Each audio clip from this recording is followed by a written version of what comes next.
All right, so this is the discussion about ionic compounds. So we're going to learn how to form ionic compounds based on the name and how to write the names for ionic compounds based on the formulas.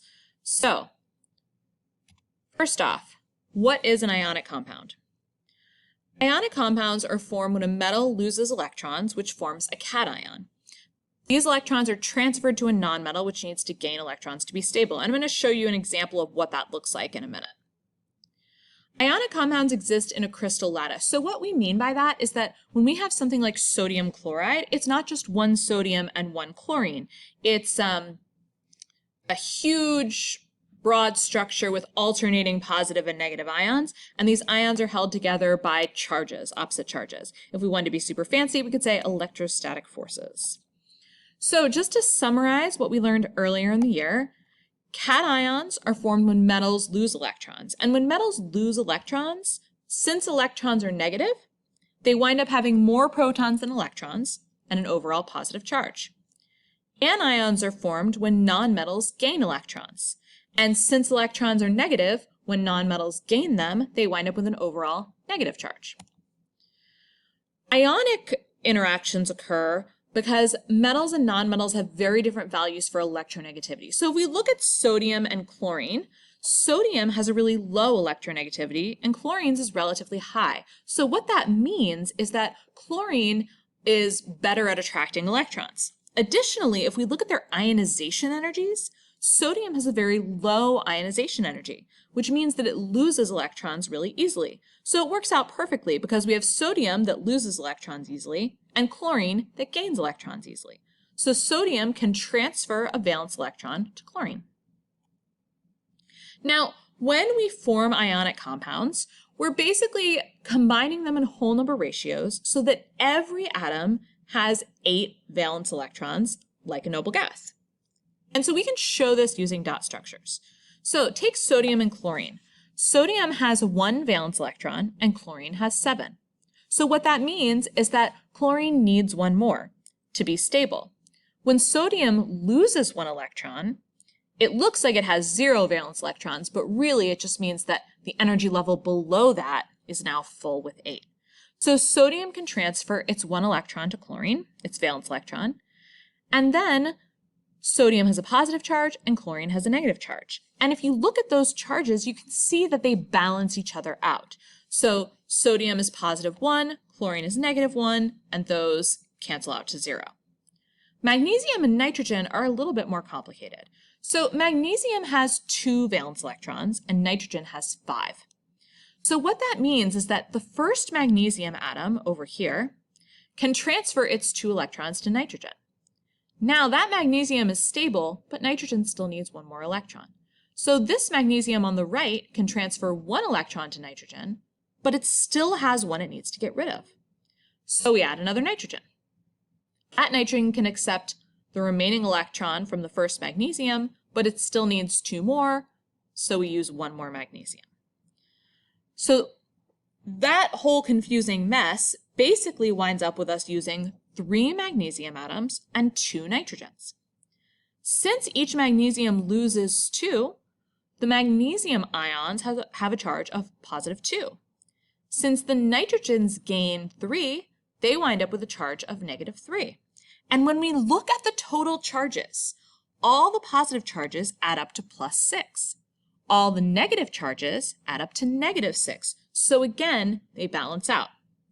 Now, if we were to draw these pictures every time we tried to make an ionic compound, it would just take forever and get really messy. But fortunately, we can use the periodic table to help us figure out exactly what those ion charges are.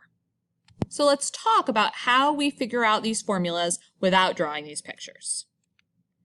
Okay, so when we write formulas for binary ionic compounds, binary meaning containing 2 different types of atoms, first we're going to figure out the ion charge of each atom, and then we're going to figure out how many of each atom I need to make a neutral molecule. And we want to reduce it to the simplest whole number ratio. So we wouldn't write Mg2O2, we would write MgO. Now, when we look at formulas, the subscript tells us how many of each type of atom are present in a compound, and the superscript tells us the charge of the ion. We're not going to include these in the final formula of a neutral compound. Okay, so in a minute I'll show you some examples of subscripts and superscripts in case you're not 100% sure what that means. All right, so let's look at the first example, sodium bromide, and I'm actually going to do this on the document camera so that you can see what's going on. All right, so sodium bromide. Remember that our first step is to figure out the charge of each ion. So we're going to need our handy periodic table. All right, so sodium is right here. So what I have to ask myself is sodium is a metal, so I know it's going to lose electrons. How many electrons does sodium have to lose to be like a noble gas? Well, it just has to lose one to be like neon. So when sodium loses one electron, its charge is positive 1. Okay? Now, bromine is a nonmetal over here, and nonmetals are going to gain electrons. So how many does bromine have to gain to be like a noble gas? Only 1 to be like krypton. So bromine's ion charge will be Br minus. Now when we look at those charges, we see that these balance each other out. I only need one of each to make a neutral compound. So my formula would be NaBr. If I just use one, I don't have to put that subscript in. Okay, so now let's look at calcium chloride. Okay, so calcium chloride is going to be a little bit different because it's not going to combine in a 1-to-1 ratio. So calcium chloride, first I'll find calcium on my periodic table and then I'll find chlorine. All right, so calcium chloride. All right, so calcium is, I'm going to erase these other ones. Calcium is right here. And it's a metal, so I know it's going to lose electrons. So it has to lose 2 to be like argon. So calcium's ion charge is positive 2. So this is I'm writing the charge with a superscript. Fluorine has to gain 1 to be like argon, so its charge is a negative 1. Now, when I look at these two, they don't balance each other out completely. Remember, we're trying to get a neutral compound. So if I add one more chlorine, then they'll balance out, positive 2 and minus 2. So my formula would be CaCl2. 1 calcium and 2 chlorines. Since I used 2 chloride ions, I have to use a subscript of 2.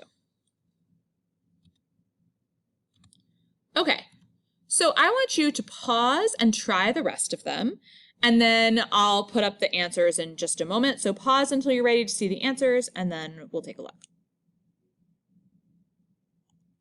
All right, so here are the answers to the rest of them.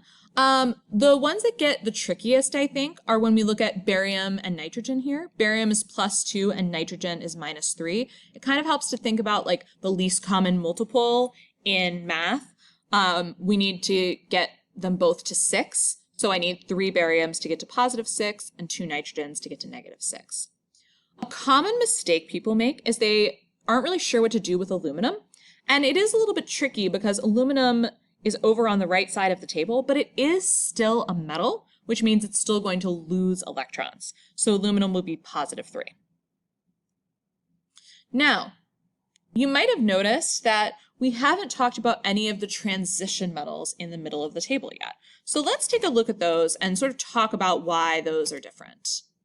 So when we look at the periodic table, these transition metals in the middle have multiple possible ion charges. And actually, as do these metals over here, have multiple charges. Okay, so all of these metals can have more than one ion charge, and you can't just figure it out by counting on the periodic table. So iron is not going to have a charge of +8, right, to be like a noble gas. It can lose some or all of its d electrons, so it'll usually be +2 or +3.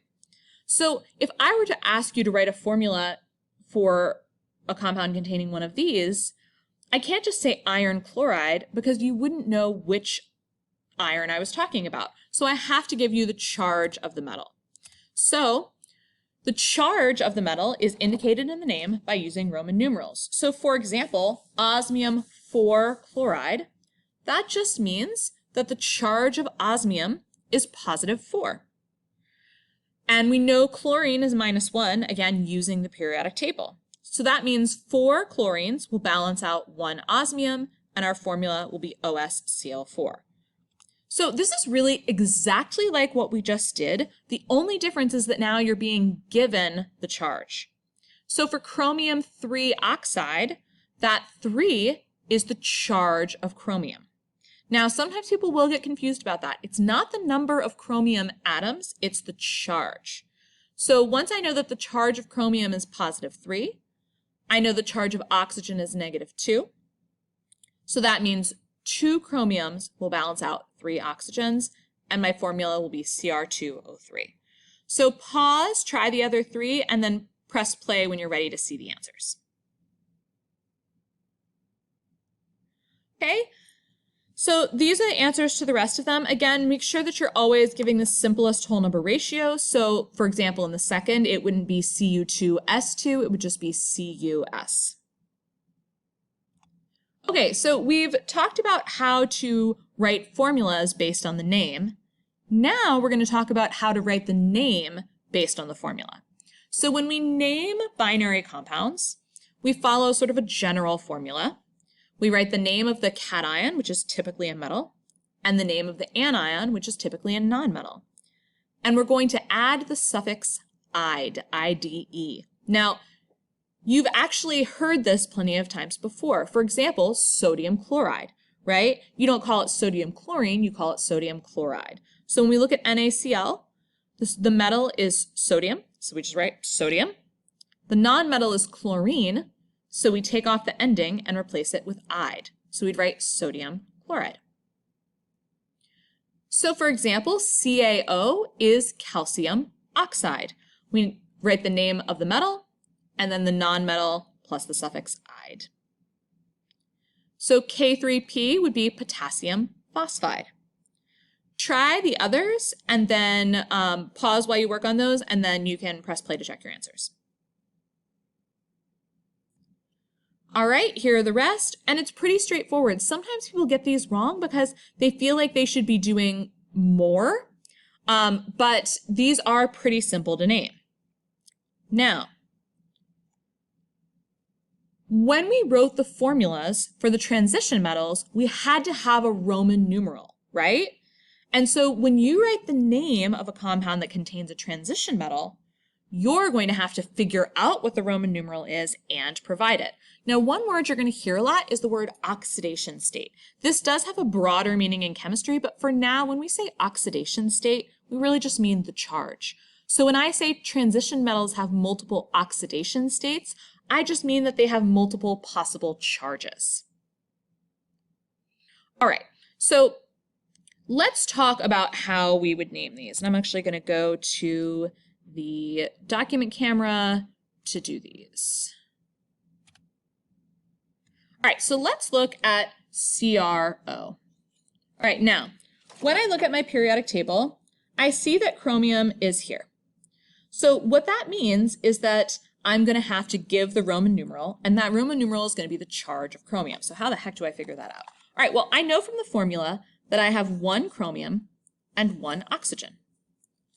Now, from the periodic table, I know that oxygen has to gain 2 to be like a noble gas. So oxygen's charge is -2. Now, I know that chromium and oxygen must balance each other out to have an overall charge of 0. So from that, I can figure out that chromium's charge must be +2. So if I were to name this compound, I would call it chromium 2 oxide. And again, this 2 comes from the charge on chromium. Let's try one that's a little bit more complicated. Fe2O3. Okay, so here it's a little bit more complicated because we don't just have one of each. So I have 2 irons and 3 oxygens. And I know that these 2 irons must balance out those 3 oxygens. So again, oxygen has to gain 2, So each oxygen has a charge of -2. So that means the total negative charge is -6. Now again, I know that iron balances that out. So I know the total charge from the ions must be +6. So the charge on each iron must be +3. So when I name this, I would call it iron 3 oxide. Because again, the Roman numeral is the charge on the metal. Okay? All right. So let's do one more together, and then I'll have you try the other 3 on your own. So let's do FeCl3. Again, on the document camera.